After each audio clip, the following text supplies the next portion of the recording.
వేదిక మీద ఉన్న పెద్దలందరికీ మరియు పెరియార్ జయంతి సందర్భంగా ఇక్కడ సమావేశమై ఉన్న మీ అందరికీ కూడా ముందుగా పెరియార్ జయంతి శుభాకాంక్షలు. తథాగత గౌతమ బుద్ధుడి దగ్గర నుంచి బోధిసత్వులు డాక్టర్ అంబేద్కర్, మాన్యులు కాంశీరామ్ గారిని స్మరించుకుంటూ నేను ముందే మాట్లాడాల్సింది, కానీ ఎవరి ధైర్యం చూసుకొని మాట్లాడాలని ఆగిన. ఇంకా ఆ ధైర్యం రాలేదు. సరే, దర్శనే మన ధైర్యం అనుకుంటూ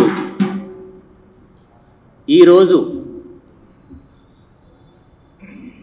పెరియార్ ఈవి రామస్వామి తంతై పెరియార్ గారి ఆ మహనీయుడి జయంతి సందర్భంగా మనం ఆయన ఆలోచనలు, ఆయన విలువలు, ఆయన చూపించిన దోవ, వీటన్నిటి గురించి మాట్లాడుకోవాల్సిన అవసరం. ఈ బాధ్యత దర్శన్ చెమార్ నా మీద పెట్టినందుకు, దర్శన్ చెమార్కి మీ అందరితో మాట్లాడే అవకాశం కల్పించినందుకు ప్రత్యేకంగా ధన్యవాదాలు.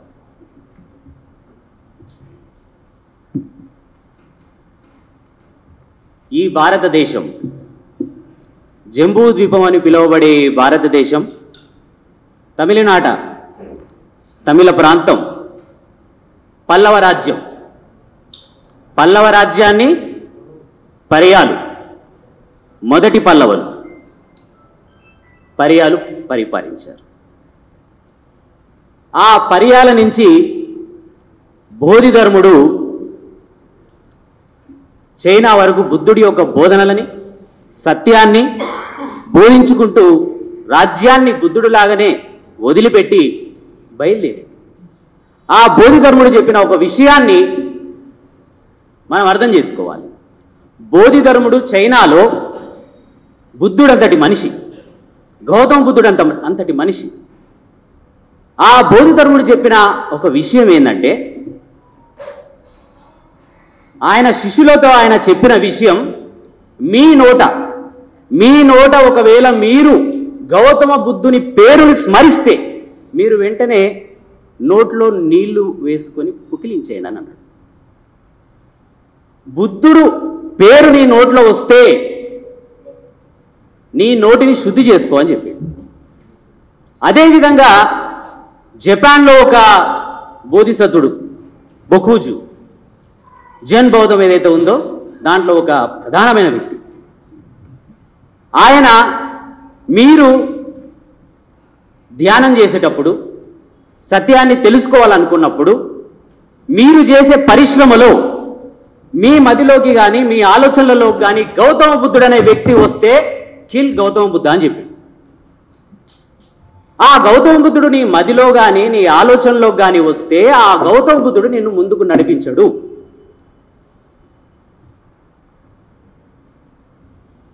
నిన్ను ముందుకు నడిపించడు. ఆయన ఏ వెలుగులోకైతే నిన్ను పంపించాలనుకున్నాడో ఆ వెలుగుకు ఆటంకంగా నిలబడతాడు అనే విషయాన్ని ఆ బోధిసత్వులు కూడా చెప్పారు. ఈ భారత భూమి నుంచి ఏ ధమ్మం అయితే వచ్చిందో ఇది గుడ్డిగా అనుసరించే ధమ్మం కాదు, ప్రశ్నించగలిగే ధర్మం. ఆ విషయాలనే కొనసాగింపుగా పెరియార్ గారు హేతుబద్ధంగా, శాస్త్రీయంగా మనకి ఇవ్వడం జరిగింది. ఇక్కడ దేవుడు ఉన్నాడు లేడు, దేవుడు మనం నమ్ముతున్నామా లేదా, ఇదంతా విషయం కాదు. ఆయన చెప్పిన ఎన్నో గొప్ప విషయాలు, సమాజాన్ని పరివర్తించాలనుకున్న విషయాలకు అడ్డంగా ఎథిజం, దేవుణ్ణి నమ్మరు, దేవుణ్ణి అవహేళన పరుస్తారనే ఒక డైవర్షన్ని తీసుకొని వచ్చారు. పెరియార్ ఈవి రామస్వామి గారు 5వ తరగతి వరకు ఎందుకు చదవాల్సి వచ్చింది? ఆ రోజుల్లో వాళ్ళ కుటుంబం నెలకు 20,000 సంపాదన ఉన్నది. 5వ తరగతి వరకు ఎందుకు చదవాల్సి వచ్చిందంటే, ఏ రకంగా భీమరావు అంబేద్కర్ని వాళ్ళ అత్త ఎక్కడ పొరపాటున ఎవరిని నీళ్ళు అడిగితే ఎవరు కొట్టి ఇబ్బంది పెడతారో నా అల్లుండని చెప్పి ఇంట్లోనే తాగాలే, మళ్ళా స్కూల్లో నీకు ఆ ప్యూన్ ఇస్తే తావు, లేదంటే ఇంటికి వచ్చి తాగాలి. ఇదే విధంగా ఇదే అవమానం, ఇదే వివక్షత, ఇవే శిక్షలు పెరియార్ రామస్వామి గారికి కూడా ఉండేవి. ఆయన బీసీ కులస్తుడు కాబట్టి ఆయనకు నీళ్లు దొరికేటివి, కానీ చాలా ఆంక్షలతో. ఆ ఆంక్షలను మితిమీరి వాళ్ళ ఇంట్లో నువ్వు పొరపాటున కూడా అంటరాని వాళ్ళతో ఎట్లాంటి సన్నిహిత్యం చేయకూడదు, స్నేహం ఉండకూడదు అంటే దాన్ని దాటి ఆ గూడాల్లోనే, ఆ ఇళ్లల్లోనే ఆయన ఉండేది. కాబట్టి ఇది ఎటో పోతుందని వాళ్ళ ఇంట్లో వాళ్ళు, సభ్య సమాజం అందరూ కూడా కలిసి పెరియార్ గారిని 5వ తరగతి వరకే చదవకుండా ఆపేశారు. అయినా కూడా ఆయన లోపలున్న ఆయన వివేచన, శాస్త్రీయత, ప్రజల మీద ప్రేమ, మన ద్రవిడ సంస్కృతి మీద ప్రేమ ఆయనను కదిలించి కాశీనగరం వరకు తీసుకెళ్ళి, కాశీనగరంలో అసలు ఈ సమాజంలో ఈ అసమానత లేదు. కాశీనగరం భారతదేశంలోనే అతి పుణ్యమైన నగరం, అతి పవిత్రమైన ప్రదేశం. మరి అక్కడ నాకేమైనా సమాధానం దొరుకుతుందా అని పెరియార్ ఈవి రామస్వామి గారు కాశీనగరాన్ని చేరుకున్నారు. కాశీనగరాన్ని చేరుకున్న తర్వాత ఆయనకి ఎక్కడ నీళ్లు పుట్టలేదు, తినడానికి కొన్ని రోజుల వరకు ఆహారం దొరకలేదు. ఆయనకు అర్థమైన విషయం ఏంటంటే ఈ దేశాన్ని మనమందరం చదువుకుంటాం, గాడ్ ఫియరింగ్, దేవుడు అంటే భయం ఉండాలి, దేవుడు అంటే భక్తి ఉండాలి. దాంతోపాటు ఈ దేశాన్ని ఏం నడిపిస్తుంది? మహిళ నడిపిస్తుంది. మహిళ అనే భయం ఈ దేశాన్ని నడిపిస్తుంది. Fear of pollution. ఈ ఫియర్ ఆఫ్ పొల్యూషన్ని ఏది శుద్ధిది, ఏది అశుద్ధం, ఏది పవిత్రమైనది, ఏది అపవిత్రం, దీన్ని నిర్ణయించే వాళ్ళు కొందరు కాశీనగరంలో కూర్చొని ఉన్నారనే విషయం పెరియార్ రామస్వామి గారికి అర్థమైంది. వాళ్ళు సమయాన్ని కావచ్చు, కాలాన్ని కావచ్చు, వస్తువులను కావచ్చు, ప్రజలని కావచ్చు, వీళ్ళందరినీ కూడా పవిత్రం అపవిత్రం, ఏది మహిళ, ఏది ఉన్నతం అనే విధంగా వాళ్ళు విభజించడం జరిగింది. కాలం ఏ పెరియార్ రామస్వామి గారు జీవించున్న కాలంలో తమిళ ప్రజలకు రాజ్యాధికారాన్ని ఇచ్చాడో ఆయన శిష్యులే ఎంజి రామచంద్రన్ అమెరికా నుంచి ఇండియాకి తిరిగి వచ్చేటప్పుడు వైద్యం చేసుకొని ఆ ఫ్లైట్ ఇండియాలో ల్యాండ్ అవ్వాలంటే అది పవిత్రమైన సమయమా అపవిత్రమైన సమయం? రాహుకాలం ఉంది కాబట్టి 15 నిమిషాలు ఆపారు. ఎవరు? పెరియార్ రామస్వామి గారి భిక్షతో తమిళనాడు రాష్ట్రానికి ముఖ్యమంత్రి అయిన వాళ్ళు.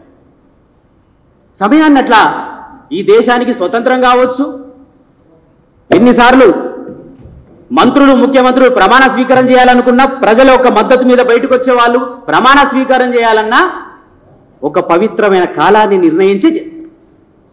అట్లా కాలాన్ని కూడా, సమయాన్ని కూడా వాళ్ళు ఆ రకంగా పవిత్రం అపవిత్రంగా చేశారు. వస్తువులు అంటే ఏంది? నువ్వు తినే తిండి, నువ్వు ఏ తిండి తింటావు, ఈ భోజన సమాజం ఏ తిండి అయితే శాస్త్రీయంగా ఈ ఆరోగ్యానికి, శరీరానికి కావాల్సిన తిండిని తిన్నా, ఆ తిండిని, ఆ గొడ్డు కూరను, ఆ బీఫ్ని అపవిత్రమని ప్రకటించేశారు. నువ్వు ఉండే చోటు అపవిత్రమైనది, అగ్రహారం పవిత్రమైనది, పాత బస్తీలు అపవిత్రమైనవి, జూబ్లీ హిల్స్, బంజారా హిల్స్ పవిత్రమైనవి, శంకర్మఠ్ పవిత్రమైనది, ఒడ్డర బస్తీ అపవిత్రమైనది.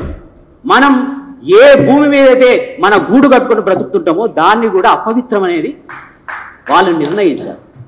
ఈ పవిత్రము అపవిత్రము మహిళ అని నిర్ణయించే అధికారం ఎవరి చేతిలో అయితే ఉందో వాడి చేతిలో అధికారం ఉంది, వాడి చేతులను నరికాల్సిందే అని పెరియార్ గారు గ్రహించి, ఈ విషయాన్ని ఎప్పుడు గ్రహించిండ్రు? కాశీలో తిండి దొరకక పెరియార్ ఈవి రామస్వామి గారు బ్రాహ్మణులాగా వస్త్రాధరణ చేసుకొని, జంజం వేసుకొని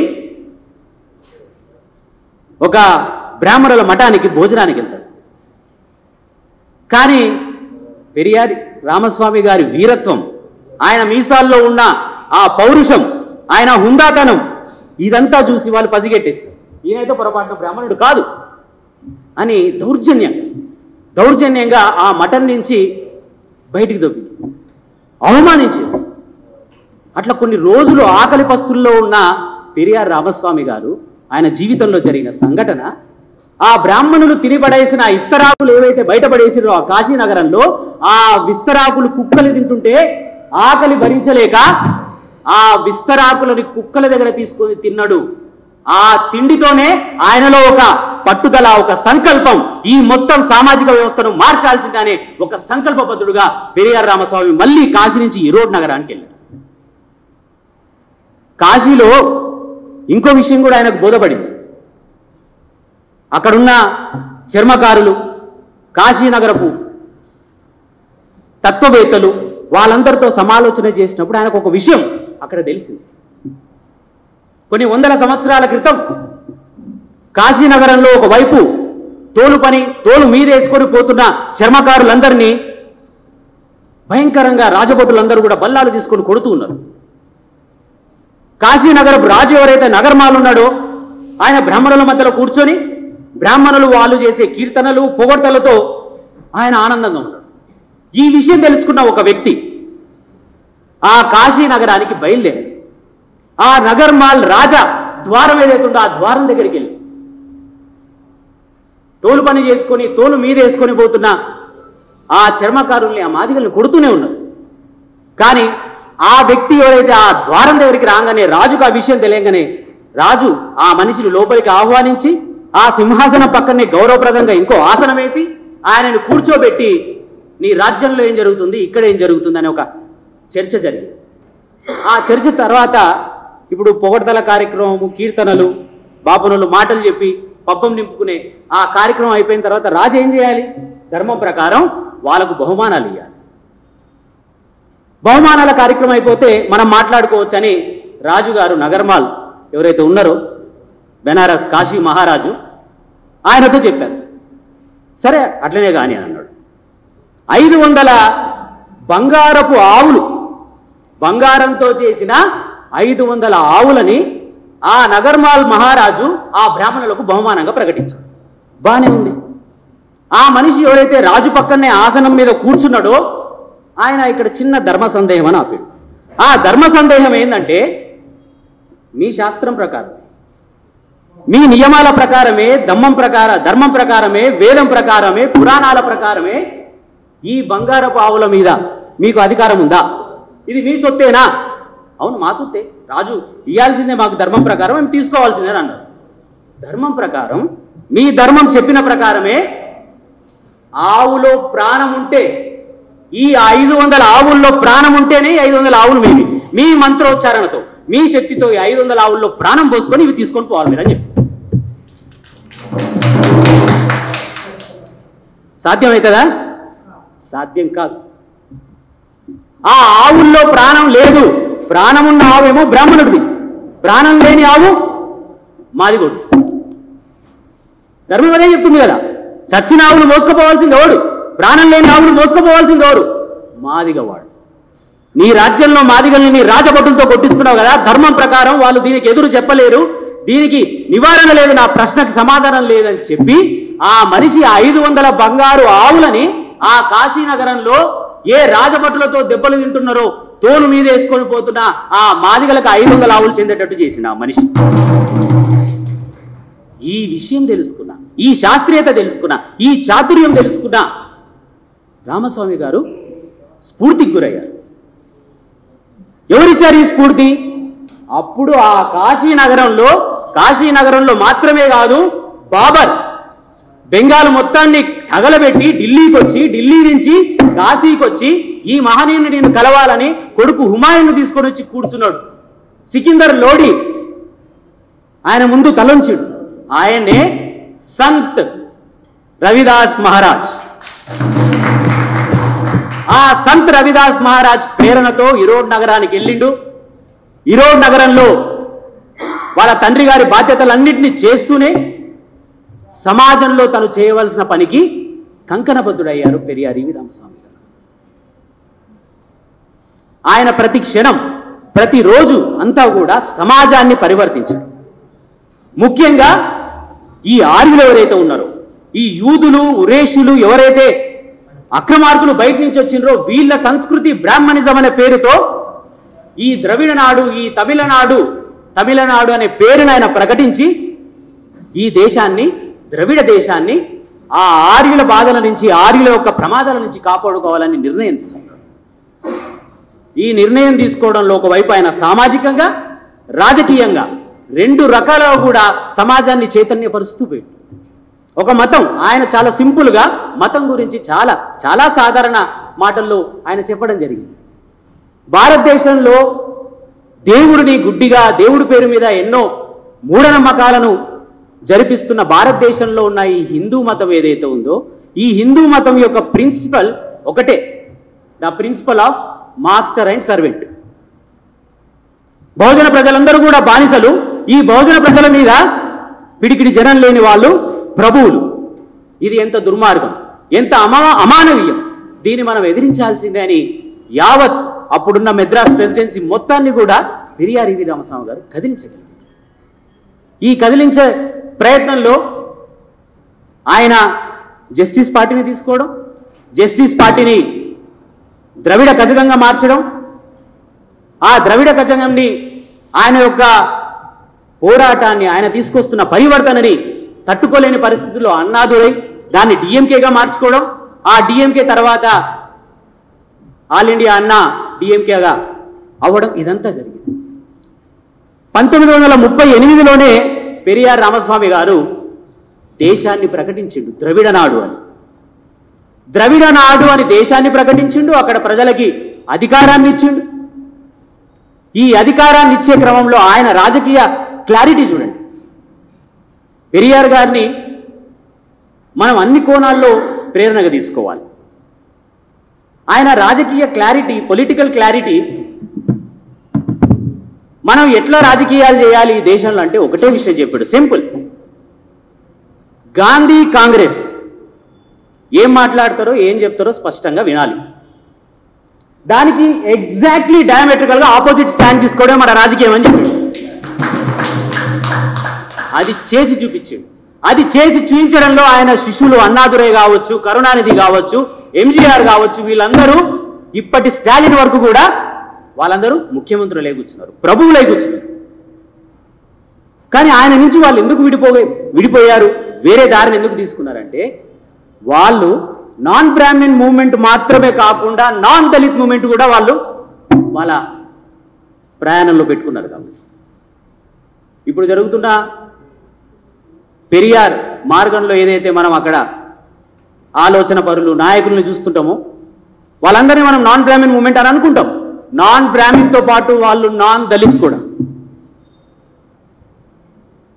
కేవలం ఉత్తరాది బ్రాహ్మణులని వాళ్ళ ఏదైతే ఆ ఫెనటిక్ రిలీజియస్ థింగ్స్ ఉన్నాయో వాటిని అంతే ఫెనటిక్గా వాళ్ళు విమర్శించడం తప్ప కార్యాచరణ మాత్రం అక్కడున్న దళితుల్ని దారుణంగా అత్యాచారాలకు గురి చేయడం, దౌర్జన్యాలకు గురి చేయడం, చంపడం.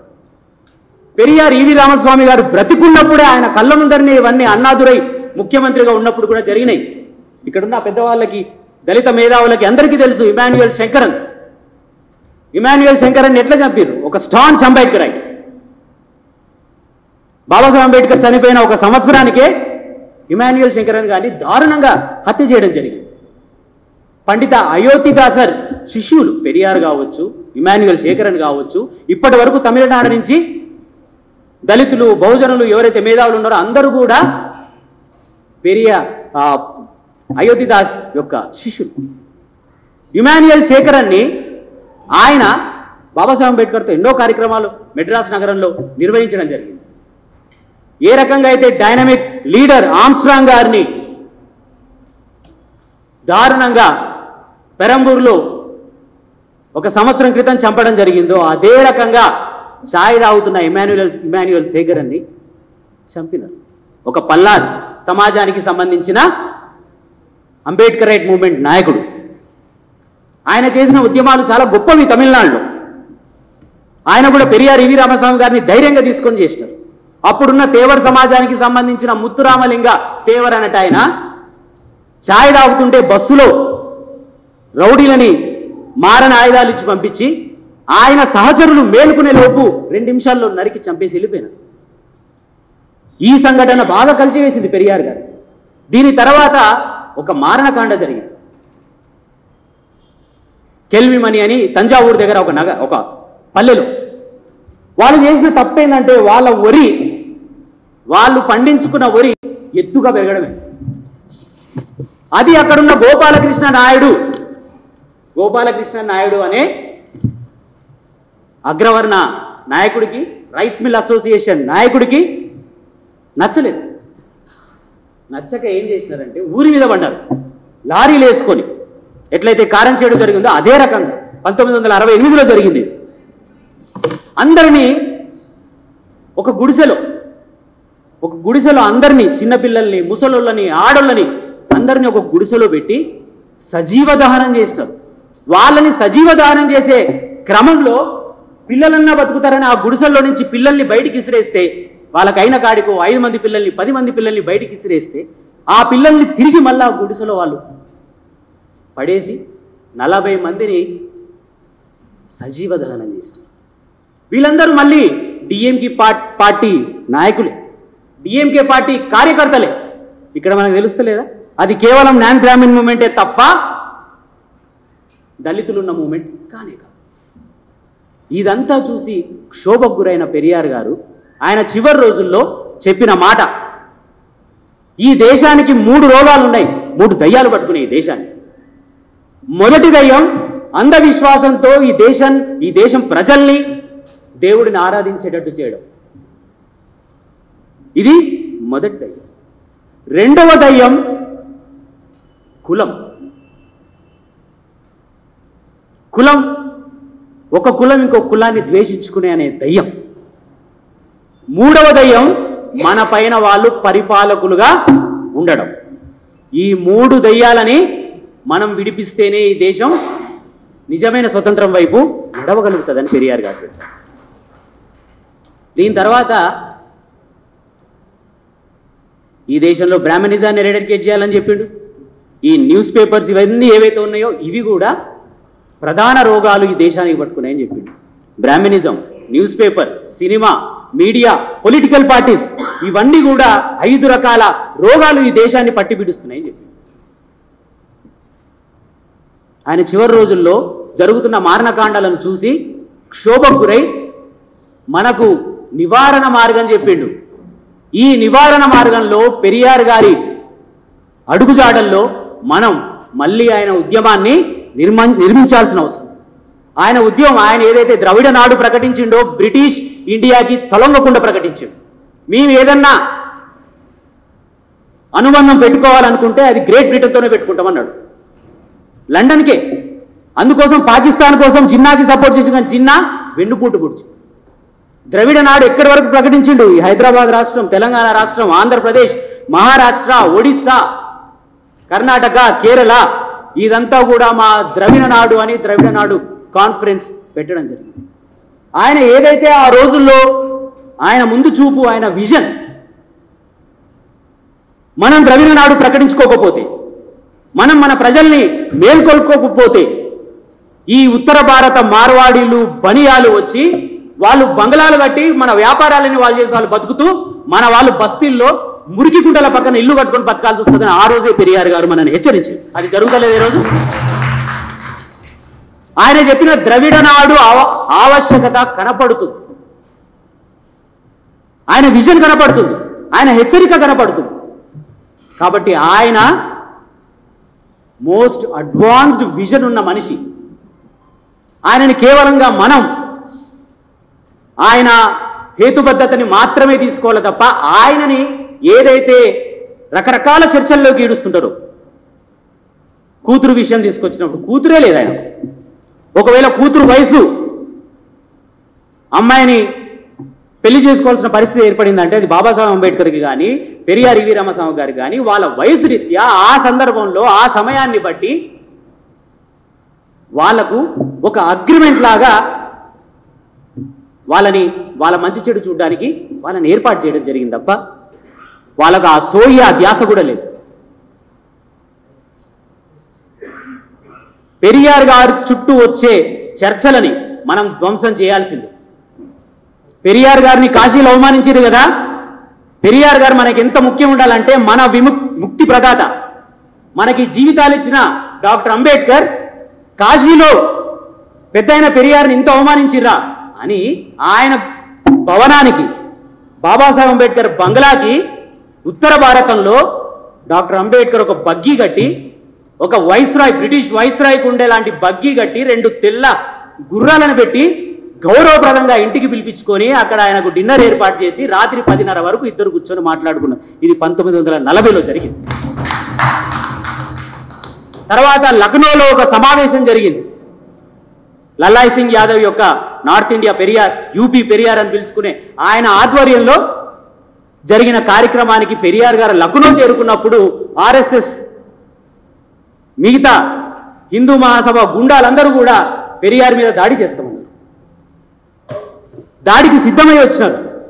చీపుర్లు, చొప్పులు, లాఠీలు ఇవన్నీ తీసుకొని వచ్చినారు.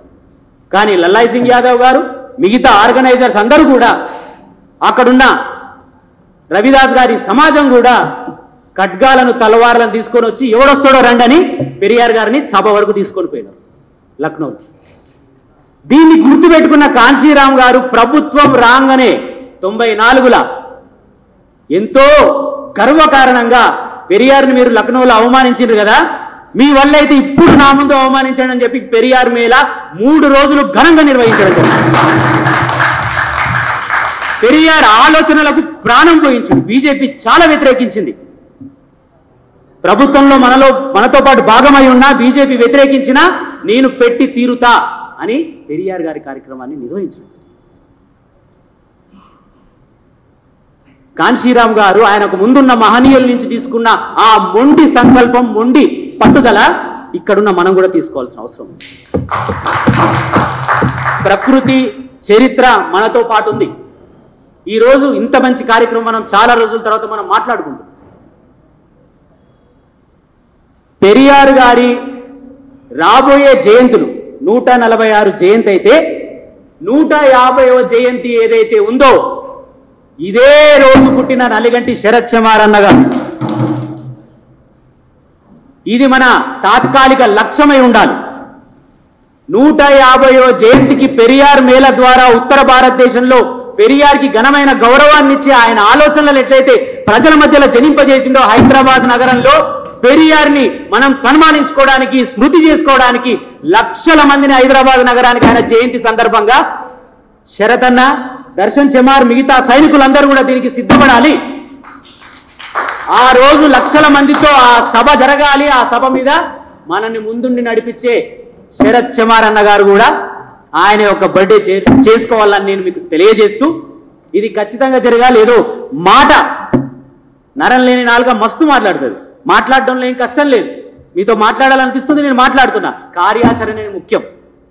కార్యాచరణకు మేధావులు, ఆలోచన పరులు, పని చేయాలనే కసి ఉన్న వాళ్ళు, విద్యార్థులు, యువత అందరూ కూడా కూర్చొని మాట్లాడుకొని మనకు డబ్బు లేకపోవచ్చు, ఆస్తులు లేకపోవచ్చు, కులం లేకపోవచ్చు, అన్ని డిసడ్వాంటేజెసే, కానీ మనది బలగం. మన బలగాన్ని ఒక్క దగ్గరికి లక్షల్లో మనం తీసుకొస్తే పెరియార్లు పుట్టుకొస్తారు. ఆయన కోరుకున్న సమాజం నిర్మాణం అవుతుంది. Thank you. జై భీమ్, జై భారత్.